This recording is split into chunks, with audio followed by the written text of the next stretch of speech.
தமயந்தி சீரியலில் இன்றைக்கி என்ன நடக்குதுன்னு பார்க்கலாம் வாங்க. எபிசோட் ரொம்ப அருமையாக இருந்துச்சுன்னே சொல்லலாம். ஸ்கிப் பண்ணாமல் ஃபுல்லோடையும் கேளுங்க. அதுக்கு முன்னாடி வீடியோ பிடிச்சிருந்துச்சுன்னா லைக் மட்டும் பாருங்கள். ரொம்ப பிடிச்சிருந்துச்சுன்னா நம்ம சேனலுக்கு வந்து சப்ஸ்கிரைப் பண்ணி கண்டினியூஸாக ஆதரவு தாங்க. தமயந்தி வந்து தீவிரமாக வந்து யோசிச்சுட்டு இருக்காங்க. எப்படி இருந்தாலும் இந்த டாஸ்க்கை நம்ம ஜெயிச்சே ஆகணும், தாத்தா சொன்னபடியே சமைச்சணுங்கிற மாதிரி டைரியில் ஏதோ குறிப்பு எழுதிக்கிட்டு இருக்காங்க. இதை பார்த்தோன்னு வந்து டைரியை பிடிங்கிடுறாங்க நம்ம நலனை. என்னங்க நீங்கள் டைரியெல்லாம் பிடிங்கிட்டு இருக்கீங்க? ஓ, உங்கள் தாத்தா சொல்லி கொடுத்த ரெசிபிலாம் வச்சு என்ன ஜெயிச்சிருவீங்களா? அபிராமியை வராங்க பாருங்கன்னு டைரியை வந்து பிடிங்கிடுறாங்க. செம காமெடியாக இருந்துச்சுன்னே சொல்லலாம். பயம் இருக்குல்ல, நான் ஜெயிக்கிறேன் ஜெயிக்காமல் போகிறேன். இந்த நாள் என்னோடய காம்படிஷனில் கலந்துக்கிறதுக்கு ஒரு முக்கியமான நாளாக வந்து தாத்தா வந்து அமைச்சு கொடுத்துட்டாங்க. எந்த டிஷ் வேணாலும் செய்யலாம். அது எவ்வளோ தெரியுமா டேஸ்ட்டாக அற்புதமாக இருந்துச்சு. ஆமாம், இவ்வளோ நாளாக வந்து உனக்கு என்னன்னே தெரியாமல் இருந்துச்சு. இப்போ ஏதோ ஒரு மொக்க டிஷ்ஷை செஞ்சுக்கிட்டு அங்கே வந்து நிற்க போறியா? உன்னால் கண்டிப்பாக வந்து ஜெயிக்கலாம் வாய்ப்பே இல்லை. ஏதோ குருட்டு நம்பிக்கையில் இருக்க. சரி, அசிங்கப்படாமல் ஏதோ ஒரு டிஷ்ஷை வந்து செய்றியே, அதுக்குன்னு என்னெல்லாம் போட்டியில் தோக்கடிக்கணும்னு எதுவும் கனவுல கூட காணாதாங்கிற மாதிரி அந்த இடத்துல வந்து உச்சக்கட்ட கோவத்தில் வந்து நலன் வந்து பேசுகிறாங்க. நலன் ஏதோ முக்கியமான வேலை இருக்குன்னு சொல்லிட்டு வெளில வந்து போகிறாங்க. தமயந்திக்கு வந்து நல்லா தூக்கம் வந்துருச்சு. அவங்க மட்டும் பெட்டில் வந்து கேஷுவலாக வந்து தூங்கலான்னு இருக்கிறப்ப தூங்கிடுறாங்க. அப்படியே அசந்து போய் அப்பன்னு பார்த்து, என்ன இவ பெட்லலாம் தூங்கிட்டு இருக்கா, பாயில் தானே தூங்கணுங்கிற மாதிரி சொன்னோம், ஆனால் இவர் கேட்கவே இல்லையே அப்படின்னு சொல்லி செம கடுப்பாகி தலானி வச்சு அடின்னு அடிக்கிறாங்க. என்னங்க நீங்கள் இப்படி பண்ணிகிட்டு இருக்கீங்க, உங்களுக்கு என்ன வேணும் அப்படின்னு சொல்லி கேட்குறாங்க. அந்த இடத்துல தமயந்தி, ஏய் கீழே போடுறே, எதுக்கடி தேவலாம் என் பெட்டில் வந்து தூங்குற, இது எனக்கு சுத்தமாக எனக்கு பிடிக்கவே இல்லை. நேற்று ஏதோ வந்து கோவத்தில் பேசுகிறீங்கன்னு நினச்சேன், இன்றைக்கி எதுக்கு நான் கீழே தூங்கணும், என்னாலாம் கீழெல்லாம் தூங்குறதுக்கெலாம் வாய்ப்பே இல்லை, என்ன நினச்சிக்கிட்டு இருக்கேன்னு சொல்லி உச்சக்கட்ட கோவத்தில் வந்து பேசுகிறாங்க. அந்த இடத்துல நம்ம நலனு அவ்வளோதான் சொல்ல முடியும்னு சொல்லி, என்னாலையும் கீழெல்லாம் தூங்க முடியாது, அப்போனா ஒரு போட்டி வச்சுக்கலாமா, டாஸ் போட்டுக்கலாம், அந்த டாஸில் வந்து யார் ஜெயிக்கிறாங்களோ அவங்க தான் வந்து பெட்டில் வந்து தூங்கணும், உனக்கு என்ன வேணும் அப்படின்னு சொல்லி கேட்குறாங்க. அந்த இடத்துல டாஸ் போடுறப்ப எனக்கா பூ வேணும் அப்படின்னு சொல்லும்போது காயினை வந்து காட்டிட்டு தான் வந்து டாஸ் பண்ணுறாங்க. நலன் தான் வந்து ஜெயிக்கிறாங்க. செமையாக வந்து சிரித்து தமயந்தி நல்லாவே வெறுப்பேற்றுறாங்க. உடனே வந்து கீழே வந்து தூங்கலான் இருக்கிறப்ப தலானியை மட்டும் எடுத்துக்கிட்டாங்க. போர்வை எடுக்கலான் இருக்கிறப்ப இதெல்லாம் நான் தரமாட்டேன் அப்படின்னு சொல்லி சின்ன குழந்தை மாதிரி அந்த இடத்துல வந்து ரியாக்ஷன் பண்ணிக்கிட்டு இருக்காங்க. நான் ஜெயிச்சிட்டேன், நீ தோத்துட்ட, இனிமேட்டு கீழே மட்டும்தான் என்றைக்குமே இருக்கணுங்கிற மாதிரி யோசிச்சுட்டு இருக்காங்க. அடுத்த நாள் காலையில் பொழுது வந்து விடியுது. தமயந்தி வந்து கேஷுவலாக வந்து எந்திரிக்கிறாங்க. ஓ, அசந்து தூங்குறீங்களா, நேற்று எனக்கு கீழே வந்து தூங்க வச்சிங்களே, எனக்கு இப்போ கை கால் முதுகெல்லாம் ரொம்ப வலிக்குது, நான் சும்மா விட மாட்டேன் உங்களேன்னு சொல்லிட்டு தண்ணி எடுத்துகிட்டு மூஞ்சில் ஊற்றலான்னு வராங்க. தண்ணியை வந்து எடுத்துட்டாங்க, பாட்டில் முடியும் திறந்துட்டாங்க. அசந்து தூங்குறாங்க. இவர் மேலே என்னால் முழுசாக கோவமும் படுத்த முடியல, அதே மாதிரி வெறுப்பையும் வந்து ஃபுல்லாக வந்து கக்க முடியலையேங்கிற மாதிரி யோசிச்சுட்ருக்காங்க. ஒரு பக்கம் பாவமாக தான் இருக்குதுன்னு சொல்லி பாட்டில் வந்து கீழே வந்து வைக்கிறாங்க.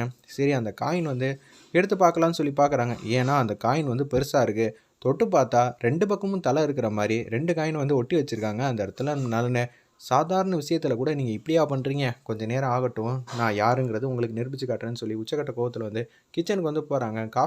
நலனுக்காக வந்து காஃபி போட்டுட்டு அப்படியே மாதம் வந்து வந்துக்கிட்டு இருக்காங்க.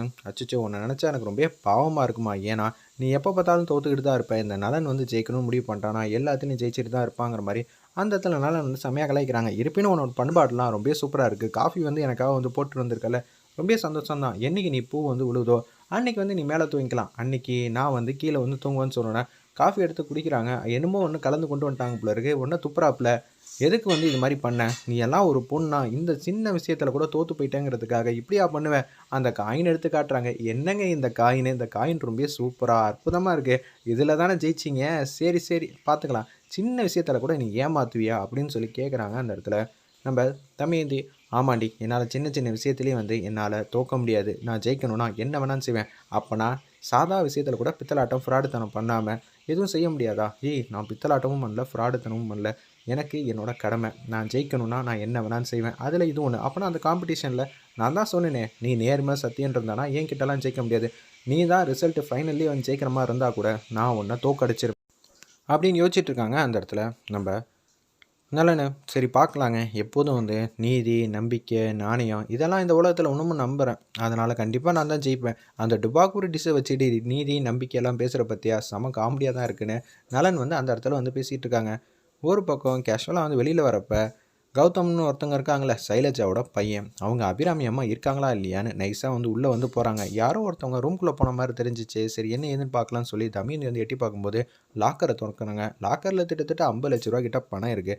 அதுலேருந்து 2 லட்ச ரூபா கிட்ட பணத்தை வந்து பாக்கெட்டில் வச்சிடுறாங்க. அந்த இடத்துல நம்ம கௌதம், ஏய் என்ன பண்ணிக்கிட்டு இருக்க அப்படின்னு சொல்லி கேட்குறாங்க. நம்ம தமயந்தி, இல்லை அத்தைக்கிட்ட கேட்டு தான் நான் பணத்தை வந்து எடுத்தேன். அப்படியா அப்படின்னு சொல்லிட்டு இருக்காங்க. கௌதம், பெரியமாட்ட வந்து கேட்கலாமா அப்படின்னு சொல்லி கேட்குறாங்க.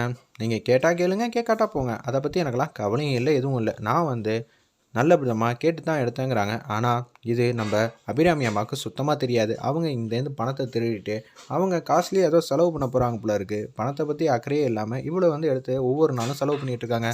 ஒரு பக்கம் வந்து கடுப்பாயிட்டாங்க அந்த இடத்துல நம்ம தம்பியந்தி. நீ திருட்டு முழிக்கிறதெல்லாம் பார்த்தா நிச்சயம் வந்து நீ எல்லாம் பணத்தை வந்து எடுத்த மாதிரி தெரில, திருடின மாதிரி தான் இருக்குது. நீ எல்லாம் யார், என்னெல்லாம் கேள்வி கேட்க? நீ முதல்ல இந்த வீட்டில் இன்றைக்கி இருக்கியா நாளைக்கு இருக்கியான்னு தெரியாது. நீ வந்து என்னெல்லாம் கேள்வி கேட்குறியா? நான் இந்த வீட்டை பையன், பணத்தை எடுத்து செலவு பண்ணுவேன். எனக்கு முழு அதிகாரம் இருக்குது. என்னப்பா நான் எடுக்காத நான் சொன்னேன்? எங்கள் அத்தைக்கிட்ட கேளு. அபிராமி அத்தை எடுக்க சொன்னாங்கன்னா எடுத்துக்க. இல்லை உங்கள் பெரியமாட்ட வந்து நீ கேட்டுக்க. அவங்க பெர்மிஷன் கொடுத்தாங்கன்னா நீ வந்து எடுத்துக்க. நான் இல்லைன்னு சொல்லவே இல்லையே. சைலஜா வந்து மாடிக்கு வராங்க. என்ன இங்கே பிரச்சனை? நான் பணத்தை வந்து எடுத்தம்மா அத்தை ரூம்லேருந்து. ஆனால் இவங்க ஓவராக பேசிக்கிட்டு இருக்காங்க. ஏய், அவன் பெரியம்மா கிட்டேருந்து அவன் பணத்தை எடுக்கல. எந்த பிரச்சனையும் இல்லை. நீ எதுக்கு இவ்வளோ சத்தம் போட்டுட்டு இருக்க? எங்கள் அக்கா கிட்டேருந்து பணத்தை எடுக்கிறதுக்கு நான் கூட எடுக்கலாம். சரியா? நீ இந்த வீட்டில் என்ன நிரந்தரமாக இருக்க போகிற? அதே தான் நானும் கேட்டேன் அப்படின்னு சொல்லி உச்சக்கட்ட கோவத்தில் வந்து பேசுகிறாங்க. கீழே இந்த விஷயத்தெல்லாம் அபிராமி அம்மா காதலையும் வந்துருச்சு, பிரீத்தி காதலையும் வந்துருச்சு. மாடிக்கு வந்து வேக வேகமாக வராங்க. என்னாச்சு அப்படின்னு சொல்லும்போது அபிராமி அம்மாட்ட நடந்த விஷயத்தெல்லாம் ஃபுல்லாக சொல்லிடுறாங்க. ஏன்டா கௌதம் இப்படி இருக்க அப்படின்னு சொல்லி அபிராமி அம்மா கண்டா அப்படின்னு திட்டுறாங்க. 3வது மனுஷி மூலியமாக வந்து விஷயத்தை தெரிஞ்சுக்கிட்டு என் பையனை வந்து திட்டுறியா? யாரடி 3வது மனுஷன்? நலனோட ஒய்ஃப். அப்போனா இவ தாண்டி எனக்கு அப்புறம் எல்லாமே இந்த வீட்டு நிர்வாகம்லாம் பண்ண போகிறா. அவன் ஏன் எடுக்கலைன்னு சொல்லி கேட்கல, ஏன் யார்ட்டையும் கேட்காம எடுத்தேன்னு தான் சொன்னான். கேட்காம எடுத்தால் திருடி இருக்கேன்னு சொல்கிறாங்க பெரியம்மா. இது நியாயமாக இருக்கா அப்படின்னு சொல்லும்போது, நீ இந்த குணத்தை எப்போ தாண்டா விட போகிற? எப்போ பார்த்தாலும் கேட்காம எடுக்கிறியே, கேட்டால் நான் எடுத்து தர மாட்டேனா? என்னடா நினச்சிட்டு இருக்க அப்படின்னு சொல்லி அபிராமி அம்மாவும் சத்தம் போடுறாங்க. அந்த நேரம்னு பார்த்து நலன் வந்துட்டாங்க. தமயந்தி நீ இப்போதைக்கு எதுவும் பேசக்கூடாதுங்கிற மாதிரி அபிராமி அம்மா சொல்லிடுறாங்க. அதனால தமயந்தி எதுவும் பேசலை. பிரீத்தி நீ சொல்லுமா, நீ சொன்னால் மட்டும்தான் அவன் பிரச்சனையை வந்து புரிஞ்சுப்பான் அப்படின்னு சொல்லி அபிராமி அம்மா சொன்னால தமயந்தி வந்து ரூமுக்கு கேஷுவலாக வந்திருக்காங்க. கௌதம் எப்போதும் போல் 2 லட்ச ரூபா பணத்தை வந்து எடுத்திருக்காங்க அபிராமி அம்மாட்ட. ஆனால் அபிராமி அம்மாட்ட எப்போதும் போல் கேட்காம பணத்தை வந்து திருடியிருக்கான் கௌதம்.